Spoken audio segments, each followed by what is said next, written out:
Toyota. Техническое обучение.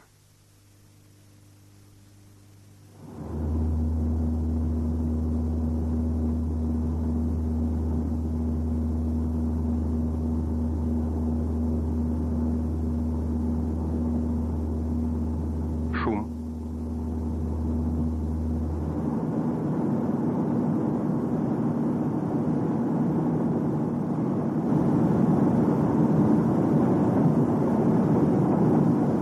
Вибрация.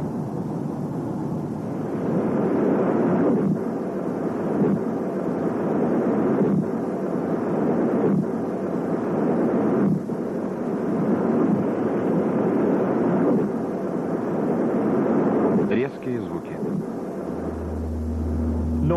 Шум, вибрация, резкие звуки. Вот три явления, действию которых подвергается водитель при движении автомобиля. Их часто обозначают английским сокращением NVH.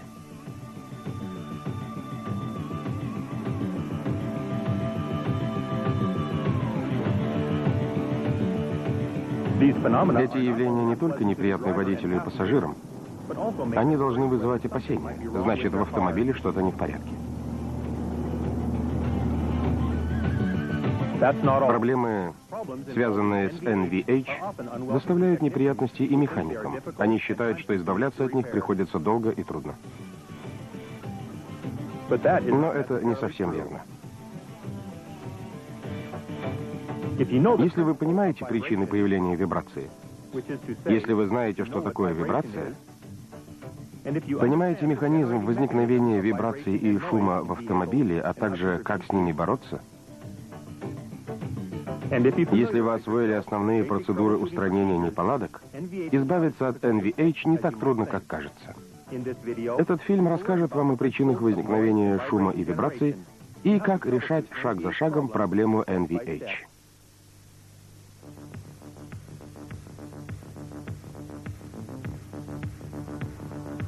Воспользуемся простой моделью для демонстрации природы вибрации, которая представляет собой быстрые колебания в упругой среде или жидкости. Количество таких периодических движений или циклов в секунду называется частотой. Частота выражается в герцах. Например, 1 герц равен 1 циклу в секунду. Такая система, состоящая из груза с пружины, называется колебательной системой. Подвесим еще один свинцовый груз того же веса, что и исходный, но другой, более жесткой пружине. Вы замечаете, что груз колеблется быстрее на более жесткой, чем на более мягкой пружине.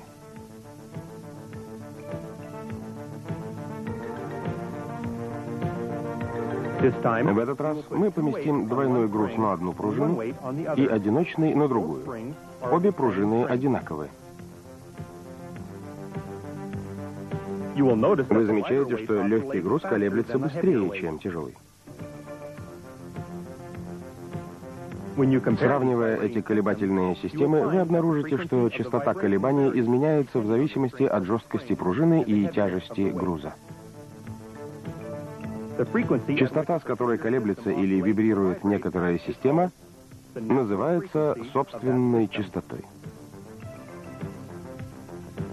Теперь мы проведем некоторые опыты на колебательной системе, состоящей из пружины с грузом и электрической дрели. Пружина с грузом сейчас колеблется с собственной частотой данной системы.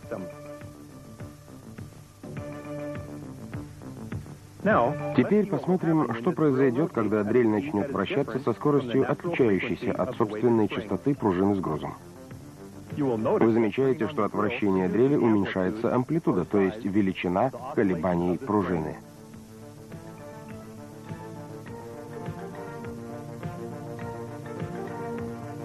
Увеличим скорость дрели, так чтобы частота создаваемых ею колебаний сравнялась с собственной частотой колебательной системы. Видите, амплитуда колебаний увеличилась. Когда система колеблется с собственной частотой, а к ней прикладываются колебания такой же частоты, амплитуда колебаний увеличивается. Это явление называется резонансом. Источник колебаний, в данном случае эта дрель, называется возмущающей силой.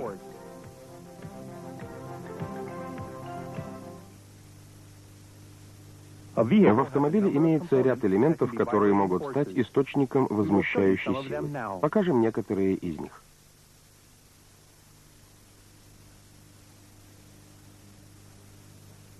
Когда автомобиль многие дни и недели стоит на одном и том же месте, внизу шины образуется плоский участок.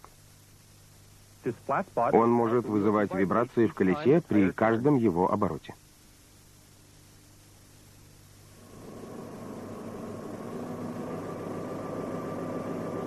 В свою очередь, это вызовет тряску корпуса автомобиля.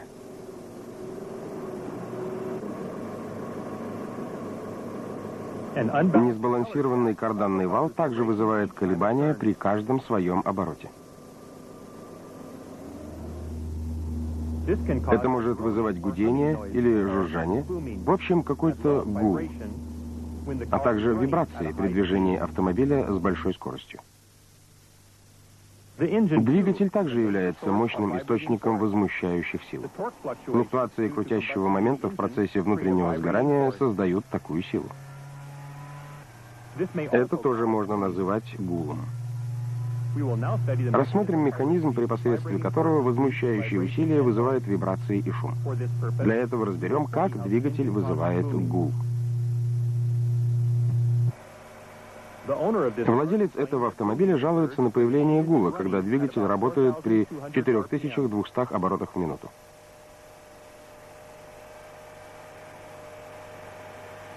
Колебания двигателя приводят к вибрациям выхлопной трубы.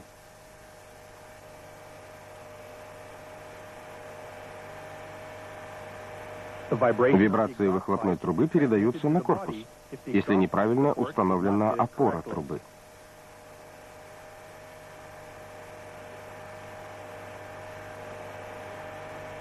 Начинает вибрировать корпус, а вслед за ним также и воздух. Его вибрации воспринимаются водителем в форме звука или гула.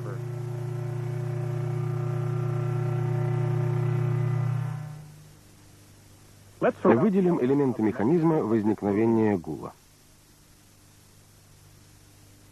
В данном случае вибрации двигателя являются возмущающей силой. Выхлопная труба образует резонансную систему.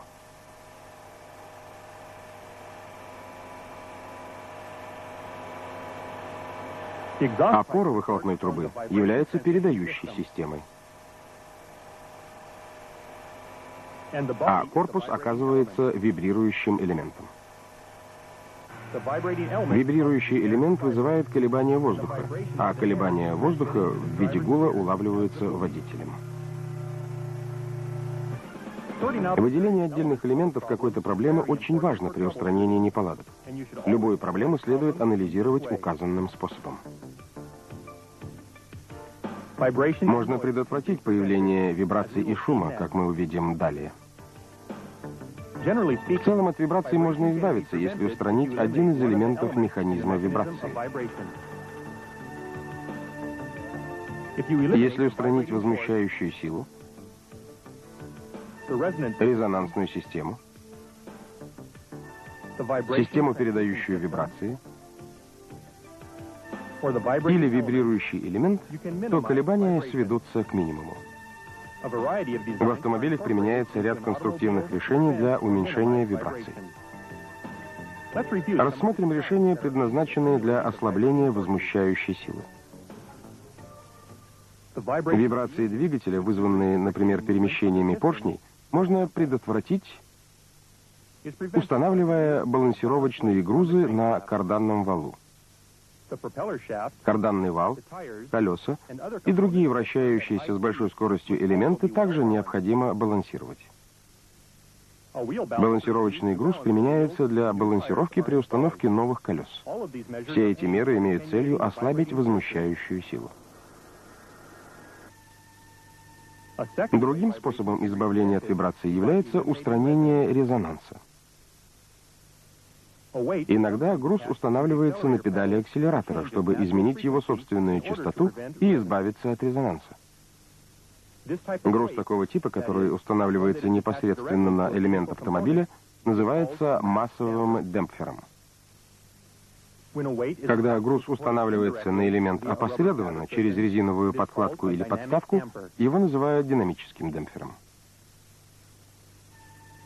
Третий способ устранения резонанса состоит в модификации передающей системы. Например, резина или другой вибропоглощающий материал.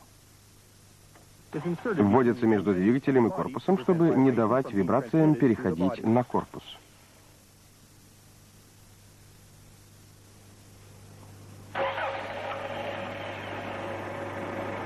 Резиновые кольца устанавливаются между выхлопной трубой и корпусом по той же самой причине.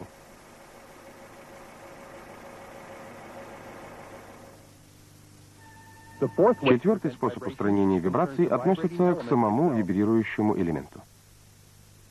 Например, пол покрывают смолистым веществом. Или между стальными панелями вставляются резиновые листы для подавления вибраций. Подобные панели называют демпфирующими панелями сэндвичевого типа.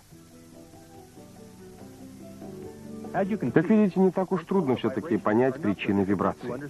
Вооружившись этим пониманием, мы можем теперь приступить к практическому решению проблем с NVH. При устранении подобных неполадок важно забыть о ваших предрассудках относительно вибраций, внимательно и объективно прислушаться к жалобам заказчика и проанализировать их. Вам поможет диагностическая схема.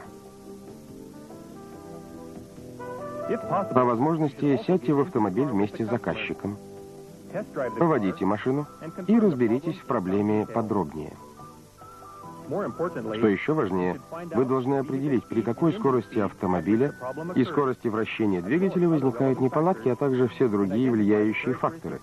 Надо, возможно, точнее установить характеристики неприятных шумов и вибраций. Получив всю необходимую информацию, не так уж трудно будет установить источник вибраций.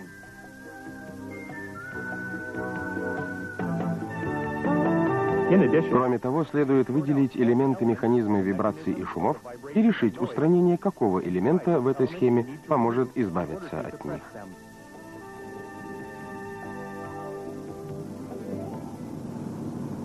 Теперь приступим к практическому устранению неполадок на двух реальных примерах.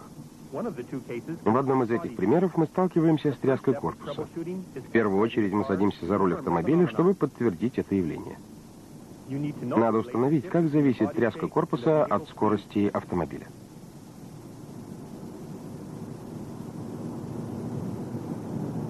В данном случае вы впервые замечаете вибрации, когда скорость достигает примерно 80 км в час. Вибрации увеличиваются в интервале от 90 до 100 км в час.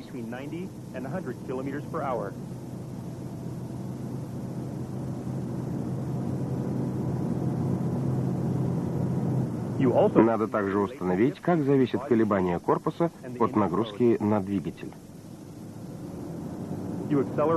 Вы несколько раз разгоняетесь, движетесь с постоянной скоростью и замедляетесь. Кажется, вибрации не зависят от нагрузки на двигатель. На вибрации часто влияют скорость вращения двигателя и положение рычага переключения скоростей. В данном случае, по-видимому, скорость двигателя и положение рычага не имеют отношения к этой проблеме. Вибрация все равно ощущается, независимо от переключения скорости или смены оборотов двигателя. Подытожим результаты нашего испытания. Результаты показывают, что нагрузка на двигатель и скорость вращения двигателя не связаны с этой проблемой. Положение рычага переключения скоростей также с ней не связано. Мы можем заключить, что вибрации не вызваны двигателем или коробкой передач.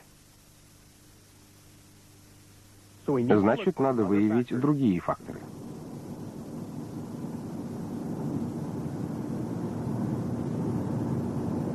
Установлено, что вибрации возрастают с увеличением скорости автомобиля.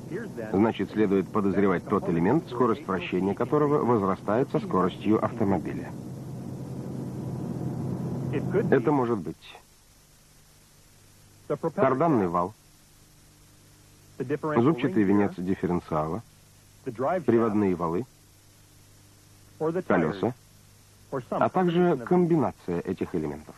На следующем этапе надо точно установить, какой из этих элементов является источником проблемы. Есть хороший метод установления виновника. Поскольку любой из этих элементов может создавать возмущающую силу, рассчитаем частоту каждого из них при скорости 100 км в час. Начнем с колес. Секундная скорость вращения колеса вычисляется по этой формуле. При скорости 100 км в час автомобиль проходит 28 метров в секунду. Предполагая радиус колеса равным 0,3 метра, найдем окружность колеса равной 1,9 метра. Отсюда следует, что колесо делает 15 оборотов в секунду. Если колесо не сбалансировано или имеются биения, это создаст вибрации с частотой 15 Гц. То же самое можно сказать относительно приводного вала или зубчатого венца. А как насчет карданного вала? Скорость вращения карданного вала рассчитывается по следующей формуле. Помните, колесо оборачивается 15 раз за секунду. Поскольку передаточное число дифференциала автомобиля может составлять 4 к 1, мы приходим к выводу, что вал может вращаться со скоростью около 60 оборотов в секунду. Таким образом, если карданный вал не сбалансирован, он может вызывать колебания частотой 60 Гц. Кроме того, когда угол сочленения карданного вала слишком велик, на каждый его оборот могут приходиться 2 чрезмерно больших изменения крутящего момента. Это может вызывать колебания с частотой 120 Гц, в 2 раза больше колебаний самого вала. Теперь вы уже поняли, что можно определить источник возмущающей силы, выяснив частоту вибраций, на которые жалуется клиент. Для измерения частоты вибраций используется анализатор частот вибраций. Анализатор частот имеет пробный щуп, присоединяемый к изучаемой вибрирующей детали. Анализатор высвечивает частоту колебаний. Результат можно прочитать, перемещая курсор по экрану. В данном случае частота равна 15 Гц.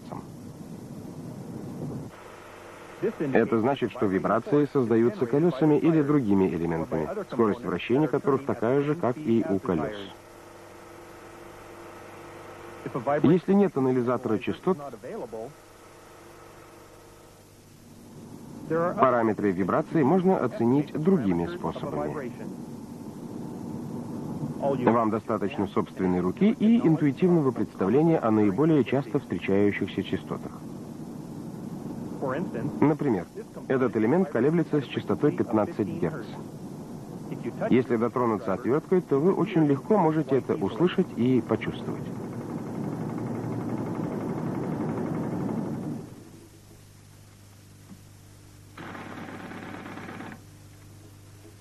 Гайковерт создает колебания сходной частоты.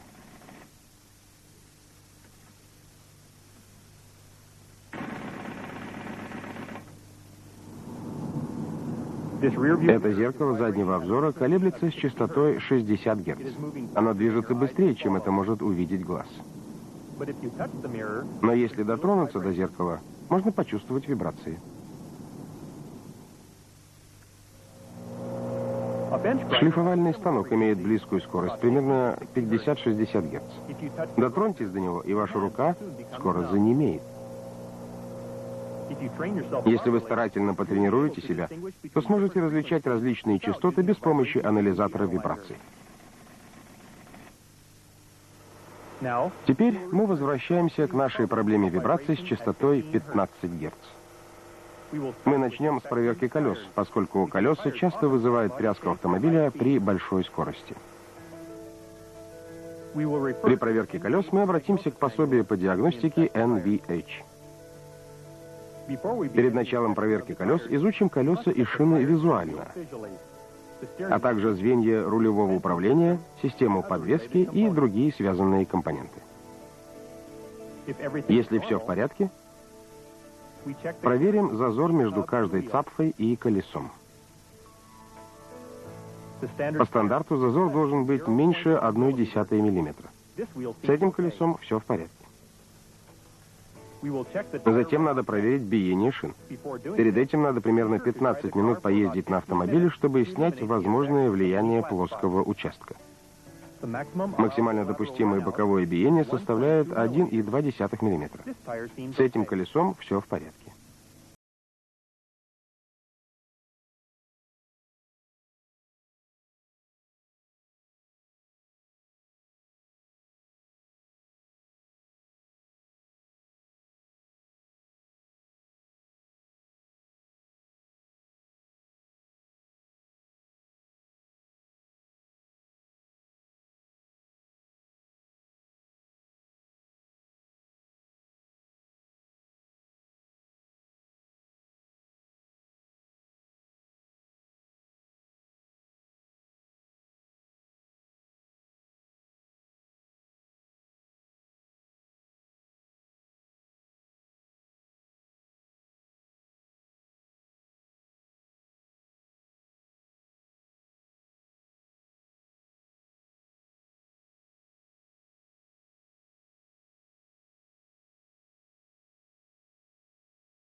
В автомобиле.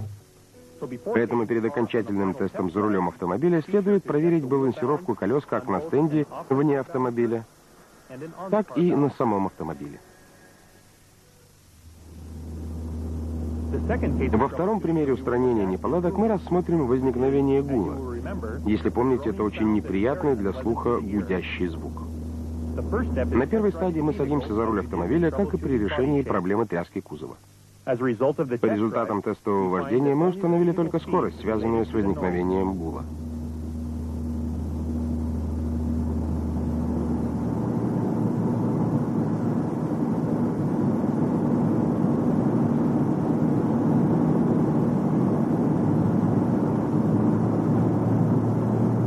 Мы установили также, что шум возникает при скорости 80 км в час и достигает максимума при 90 км в час.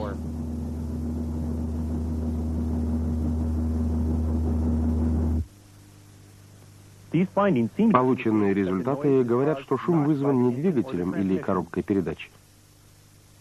а элементами, скорость движения которых прямо связана со скоростью автомобиля. Следующим шагом мы рассчитаем частоты колебаний отдельных элементов при скорости 90 км в час, когда шум наиболее заметен. А пока измерим частоту шума с помощью шумометра или анализатора вибраций.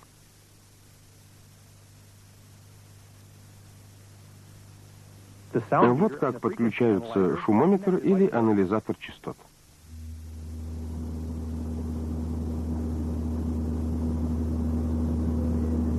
Согласно анализатору, частота шума 60 Гц.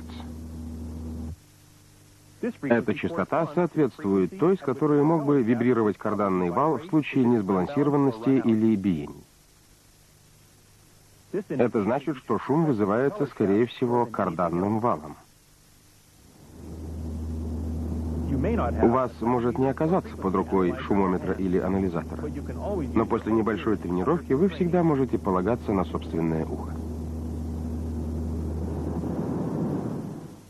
Например, частота этого звука 60 Гц. Он напоминает гул нашего дефектного автомобиля. Звук такой же или близкой частоты слышится от шлифовального станка. Этот звук имеет частоту 120 Гц, в 2 раза больше предыдущего.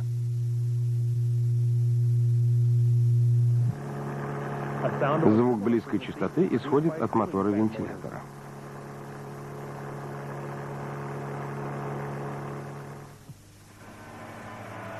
Иногда и гул, исходящий от двигателя, имеет близкую частоту.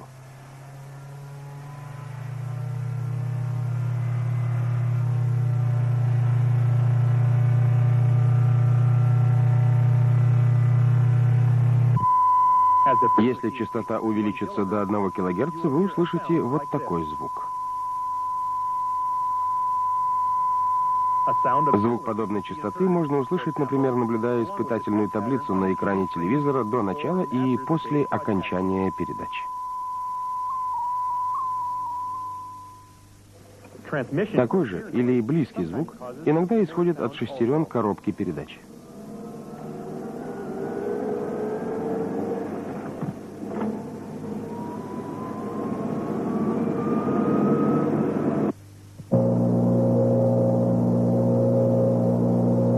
Если натренировать ухо, слушая подобные звуки разных частот, то можно будет опознавать частоты даже без помощи анализатора.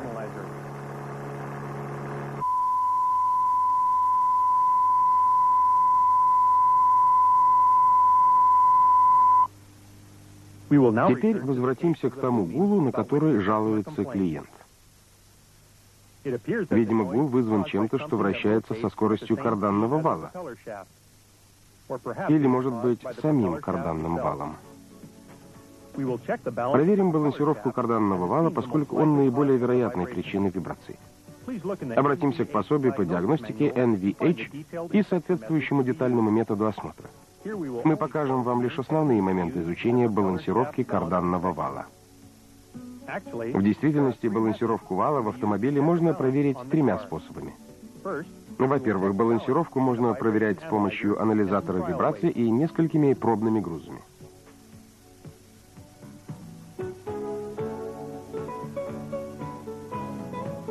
Перед началом проверки поставим автомобиль на домкрат, проверим установку карданного вала, проверим отсутствие повреждений на его поверхности. Теперь нанесем на вал 4 метки через 90 градусов, как показано.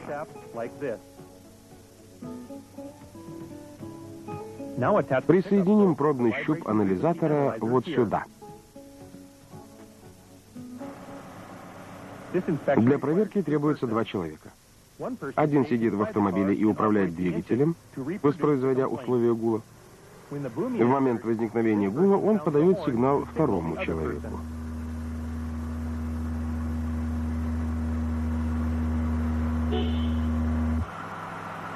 Услышав сигнал, второй человек фиксирует уровень вибраций по показаниям анализатора. Сейчас анализатор показал 0,16. Установим на карданный вал пробный груз в точку с пометкой 1.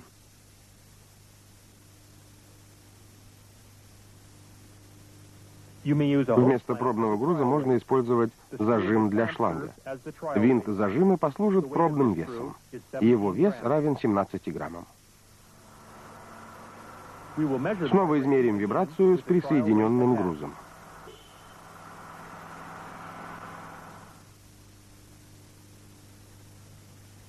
Измерения повторяются для всех 4 меток.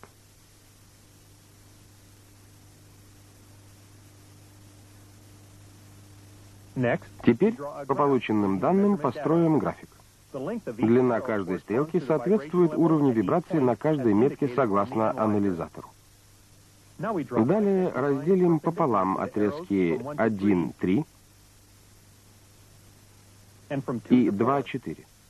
Проведем через их середины линии параллельно отрезкам и найдем точку пересечения линий. Положение точки пересечения относительно центра графика определяет положение дисбаланса. Иными словами, в этом положении где-то на валу имеется дополнительный вес. Величина дисбаланса определяется следующей формулой. Обсчитав полученные данные по этой формуле, найдем, что величина дисбаланса равна 10 граммам. Поскольку в данном направлении имеется дисбаланс в 10 граммов, надо установить точно такой же вес на противоположной стороне вала, чтобы его уничтожить.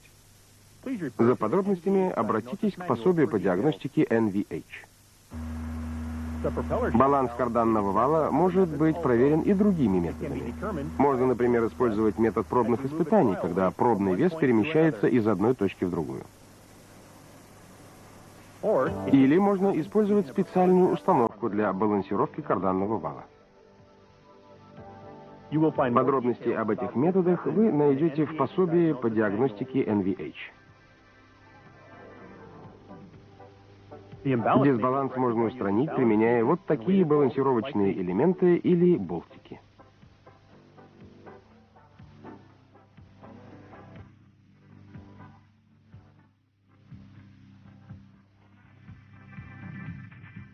Теперь ремонт завершен.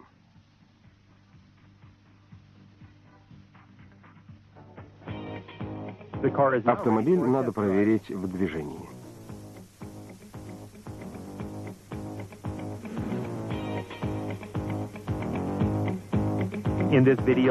В этом фильме мы узнали о вибрации, о механизмах ее возникновения, о шумах, которые возникают в автомобиле, и методах их устранения. Помимо этих основных сведений о вибрациях, мы разобрали 2 практических случая устранения вибраций автомобиля. Запомните 2 важных правила устранения неполадок. Во-первых, выясните симптомы неполадки, выслушав клиента и собственноручно проведя дорожные испытания. Во-вторых, установите источник возмущающей силы и механизм возникновения вибраций в соответствии с принципами устранения неполадок. Надеемся, что этот фильм был полезен для вас. Всегда обращайтесь к этому фильму, а также к пособию по диагностике NVH, чтобы успешно решать все подобные проблемы.